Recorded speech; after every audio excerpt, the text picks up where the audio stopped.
امام بیہقی السنن الکبریٰ میں نقل کرتے ہیں، وہ فرماتے ہیں ایک روز ایک شخص اپنے بیٹے کو سیدنا عبداللہ ابن عمر کے پاس لے کر آیا رضی اللہ تعالیٰ عنہ، اور کہنے لگا حضرت میرے لیے کچھ نصیحت فرمائیں۔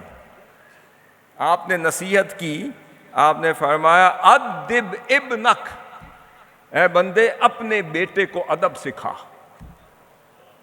فَإِنَّكَ مَسْئُولٌ عَنْ وَلَدِكَ، کہ روز قیامت تم سے تمہارے اولاد کے بارے میں پوچھا جائے گا۔ اس سے بیٹا بھی لے لیں، اس سے اولاد بھی لیا جا سکتا ہے۔